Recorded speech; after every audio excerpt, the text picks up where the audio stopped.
정이야, 그 북한에 있을 때 오빠 따라 한국 가겠다고 떼쓰면서 막 그런 거 할 때 이게 한국이든 중국이든 너무 궁금하잖아.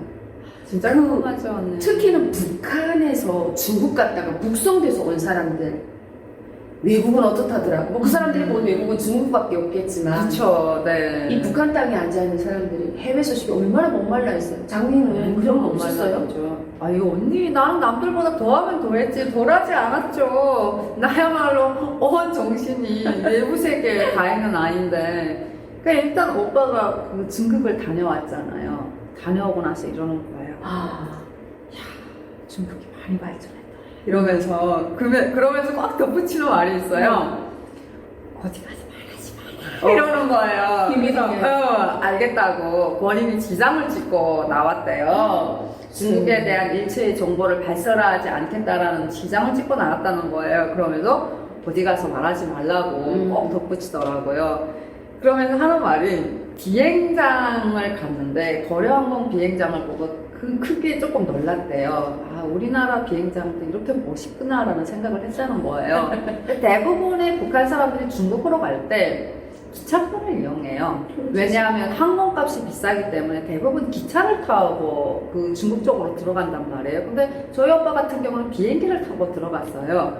그러니까 19살에 비행기를 탄다는 게 북한에서는 정말 꿈 같은 일이었던 거예요. 처음에는 너무 좋아가지고 이렇게 비행기에 딱 앉았는데 비행기가 출발하자마자 막 기체가 이렇게 좌우로 움직이더래요. 그 다음에 오빠가 정신을 번쩍 차렸다는 거야. 이러다가 나 오늘 죽는 거 아니야? 이러면서 항공기가 추락할 확률을 막 생각하면서 막 정말 긴장된 마음으로 갔는데 2시간밖에 비행을 안 했다고 하더라고요. 근데 중국 공항에 딱 내리는데 베이징 공항에 내렸대요. 막 당초에 어디가 어딘지를 모르겠더라는 거예요. 너무 커가지고. 비교할 수가 없어요. 네, 막 출구가 안 보이고 입구가 안 보이는 거죠. 정말로 미로의 세계에 들어가 있는 거죠. 근데 같이 갔던 그 형님들이 오빠 양팔을 딱 껴안으면서 혼돈 팔지 말고 자기만 따라오라고 막 그러시더래요. 그래서 어쨌든 따라갔는데 다녀오고 나서 야, 정말 북한 비행장은 아무것도 아니고 초라하고 이런 얘기를 했더라고요. 그리고 올 때는 그 보잉 비행기를 타고 왔는데 뭐 뜨는지 뭐 가라앉는지도 모를 정도로 엄청 스무스하게 이 비행이 이루어졌다는 거예요. 야, 다르더라 이러면서. 네. 근데 어쨌든 그 중국까지 갔다 왔는데 엄마한테 엄청 야단 맞았어요. 왜요? 그 이유가 뭐냐면 돈 엄청 많이 갖고 갔어요. 저희 오빠가 그냥 어쨌든 중국 갔다 오는데 마음껏 쓰고 오라 이런 마음으로 줬는데 선물을 단 한 개도 안 사가지고 온 거예요, 오빠가. 왜 그랬을까요? 철이 없었던 거죠. 내가 보기에는 그랬어. 그러니까 그거를 사야 된다는 생각을 안 했었나? 솔직히 아들이 중국에서 이런 선물을 딱 사가지고 와가지고 어머님, 아버님하고 드리면 부모님들이 얼마나 뿌듯해 하겠어요. 근데 그걸 한 개도 안 가지고 왔던 거예요. 시켰어야지 어머니가 뭐 그러니까 사가지고 오거라. 당연히 그 나이면 알아서 사가지고 올 줄 알았을 수도 있어요. 네. 그래서 아직까지도 그 문제가 우리 집에서는 하나도 올라오고 있어요. 오빠가 아직까지도 반성하고 있는 부분이고 내가 그때 정말 너무 철이 없었다, 면목이 없다 항상 이런 식으로 얘기를 하는데 나한테는 선물을 사왔어요. 뭐 샀어요? 그때 MP3를 사가지고 와, 난 왔거든요. 최고의 선물이다. 네, 근데 그때가 2009년 경이었잖아요.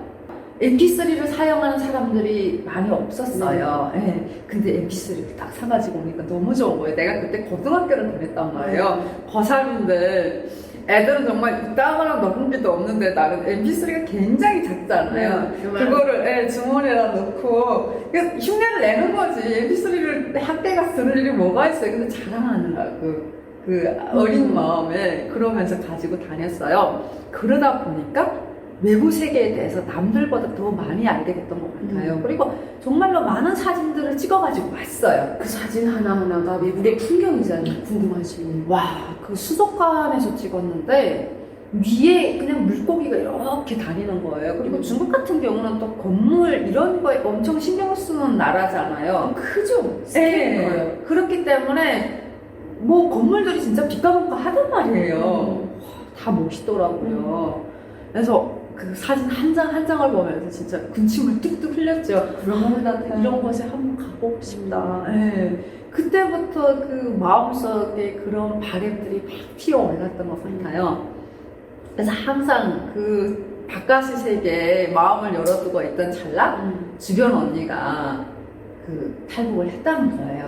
네. 그래서 나는 되게 그 소식이 항상 궁금했어. 아, 이 언니가 성공을 했나? 잘 갔나? 네. 근데 어느 순간 잡혀왔더라고요.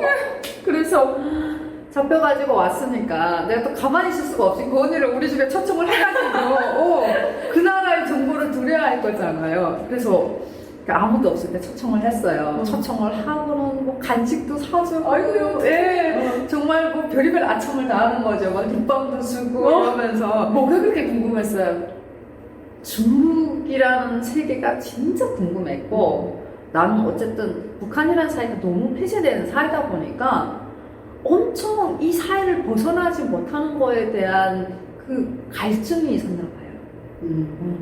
그래서 언니 중국은 어땠어요? 라고 계속 물어보는데, 그래가지고 청도에 가서 언니 무슨 일을 했어요? 자기가 머리를 깎는 일을 했다는 거예요. 이발사를 했대요. 그러면서 그때 뭐 한 달에 얼마씩 벌고 이런 얘기를 하는데, 그때 아마 그 언니가 200불 벌었다겠다지 300불을 벌었다겠다지 한 달에. 네, 그렇게 많은 돈도 아니었어요. 그렇죠. 네, 그때는 조금 제가 나이가 어릴 때다 보니까, 그럼에도 북한에서는 언니 100불을 번다고 해도 정말 하들짝 놀랄 일인데, 그럼요. 북한 사람 기준에서 200불도 엄청 큰 돈이 아무 능력도 없는 여자가 가서 이발을 하면서 300불을 번다, 400불을 번다라고 하면 이거 완전 놀랄 일이란 말이에요. 근데 나는 뭐 얼마를 번다는 거에 관심이 있었던 건 아니고, 언니 그래서 거기는 어때요? 네온등이 반짝거려요? 거기는 어때요? 대중교통이 어때요? 이런 얘기를 계속 질문했어요. 근데 야, 장미야,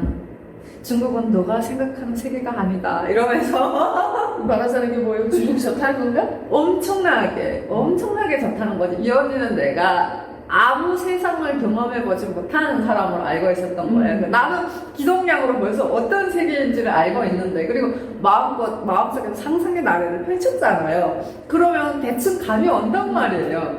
근데 나는 정말 아무것도 모른다 이러면서 나를 거의 미개인 취급을 하는 거예요. 그러면서 자기는 버튼 타보고 정말로 뭐 대게도 뜯어 먹어보고, 근데 대게 같은 건 사실 저도 많이 먹어봤어요. 근데 그런 것보다는 여기저기 때도 여행할 수 있고, 그리고 자기가 한국말을 하는 한국 사람도 만났다는 거예요. 근데 뭐 한국 사람들이 한 번 왔다가 팁도 엄청 많이 준대요. 그래서 자기는 그 일을 할 때 한국 손님을 받는 게 그 행복이었다는 거예요. 네, 팁을 엄청 많이 줘갖고, 그래서 자기가 드디어 한국으로 가야겠다라고 결심을 했대요. 그래서 뭐 어찌저찌 그 배를 타려다가 잡혔다는 거예요. 청도에서. 그러면서 자기가 그때 꼭 1시간만 늦게 그 배로 갔어도 이러면서 계속 가정을 하더라고요. 나는 뭐 배편으로 가서 어차피 성공을 못했을 것 같긴 한데, 그 언니는 계속 미련이 남아갖고 그런 얘기를 하더라고요. 그래서 내가 언니 다시 갈 거야? 라고 다시 가겠다는 거예요. 그러면서 너도 나랑 같이 가지 않을래? 라고 그때 물어봤어요. 근데 저는 대답을 할 수가 없죠.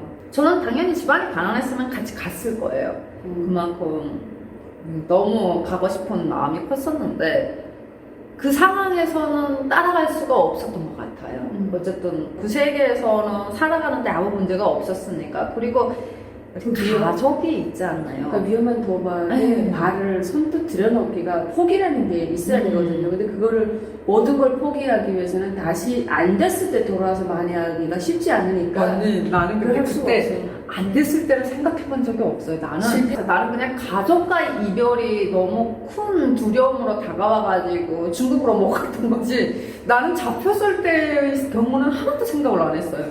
그러니까 무모한 거지, 내가 어찌 보면. 네, 애가 정신머리가 없는 거지. 두려움이 없어야지 올 수가 있는 거죠. 정말 이것 째고 저것 째면 아마 올 수가 없는 길인 것 같긴 해요. 죽음까지 생각하면 절대 떠나기 어려운 길이죠. 맞아요.